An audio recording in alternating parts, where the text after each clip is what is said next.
Good morning, people. So just arrived in the middle of Cheltenham Town Centre. This is going to be our next project here behind me. So initially we was going to be doing from where that hedgerow is right the way down this way up to the top, but the car park inside there now, it's not being touched until next year, but we're still going to be doing this frontage right the way across up to the top. Then the building returns around there, obviously down this way.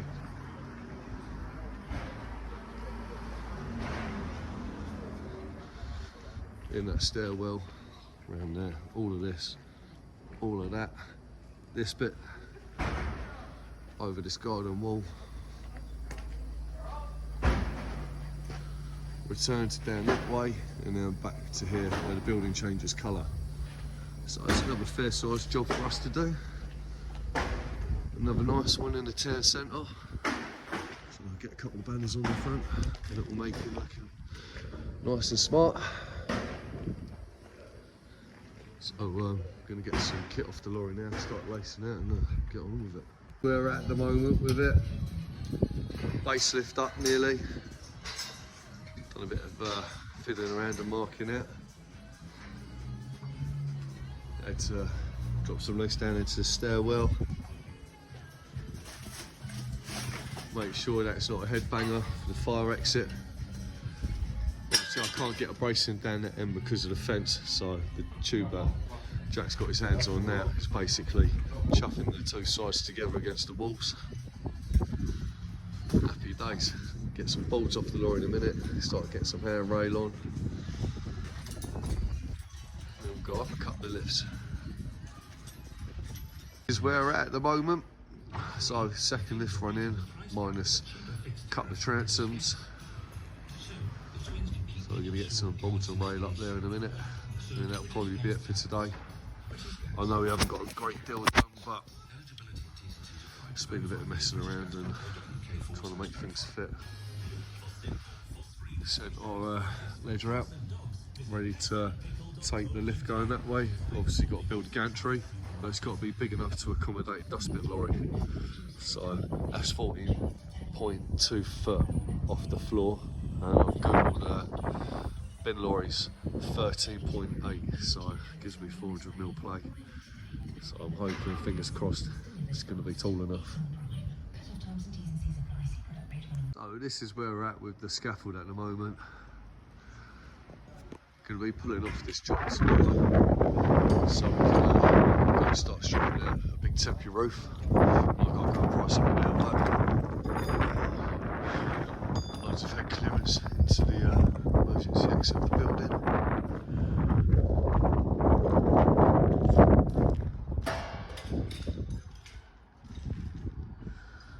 That needs a bit of jigging around still because those pins and bolts don't come out further enough. The bolts will if I go underneath on the gantry as opposed to going on top.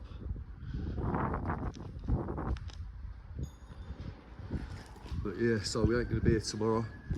We'll be back here Friday, get a good push on the job.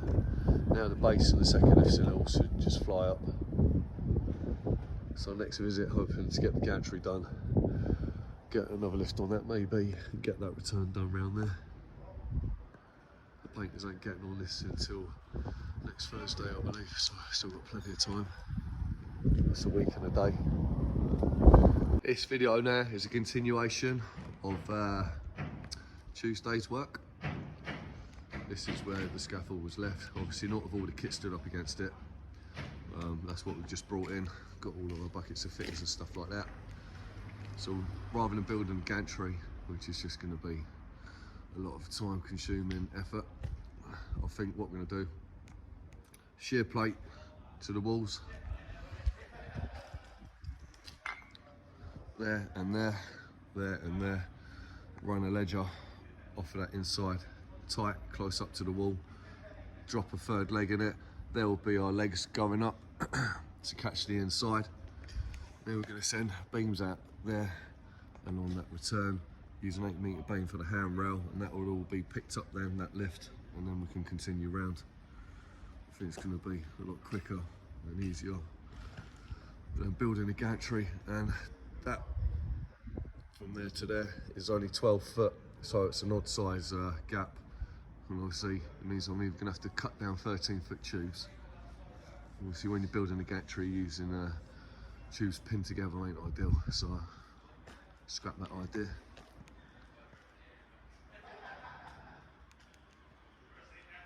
This is how we're using the shear plates. Drill into the wall, 4 holes, 12mm, 1-time use Excalibur bolts, 12mm socket on a ratchet. Make sure they're all nice and tight. Lovely. See that pulling into the wall there? Nearly there. There we go, nice and tight up against the wall.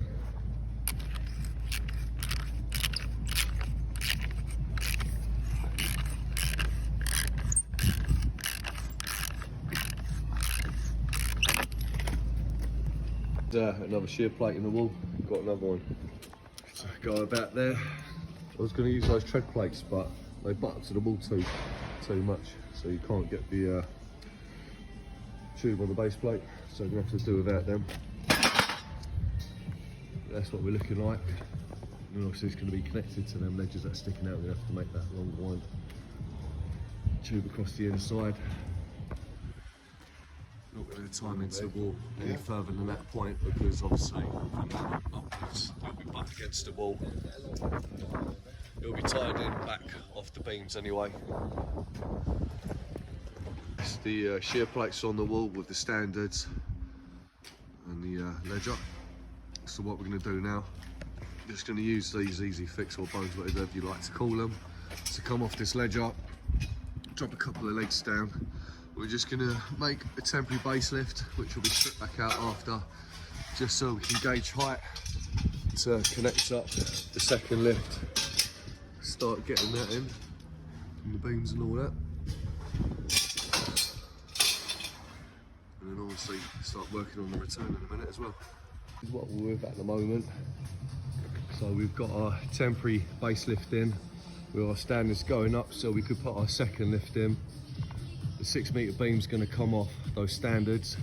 The 8-metre beam's going to go across there. Then we need to put droppers in to catch the ledger. Our standards are obviously bolted to the wall and they go up on the inside, so they're down to the floor anyway. Then we need to build basically the same as that on the return, send the beam out that way, so then the beam's connected to the outside ledgers, which are connected to the beams, will be picking everything up.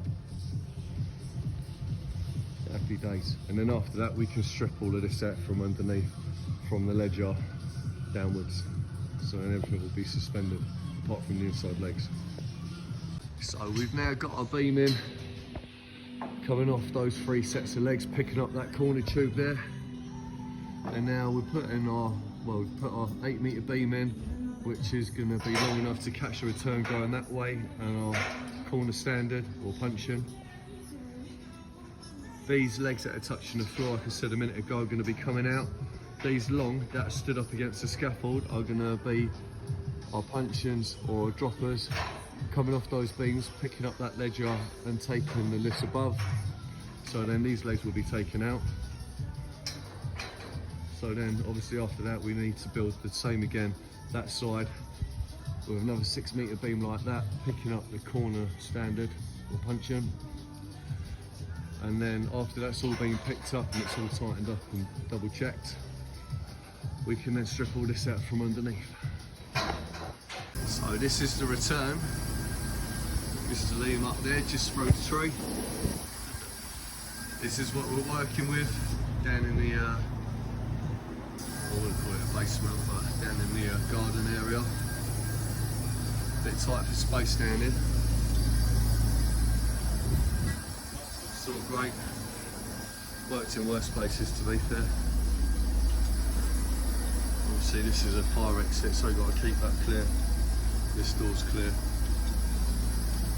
No headbanger there. Then you go up the steps. Managed to start getting the second lift in.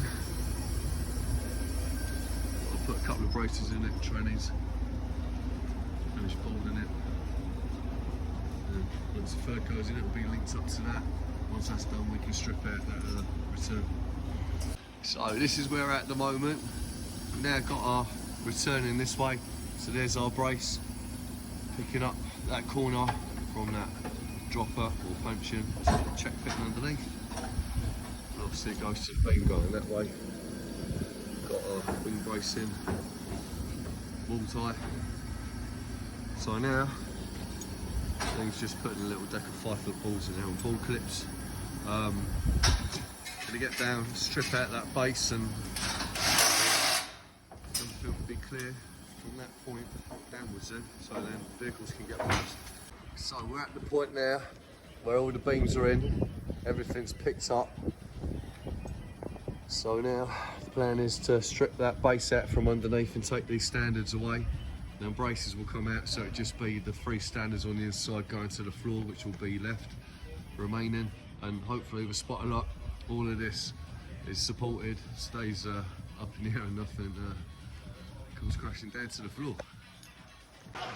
And there we have it. We stripped the base out, everything stayed where it's supposed to stay. Lovely stuff, loads of clearance there to get dustbin, lorry and vehicles underneath it. Everything nice and tucked up close to the wall. Look at that. So home time now, so enjoy your weekend people, and I'll catch you lot next week.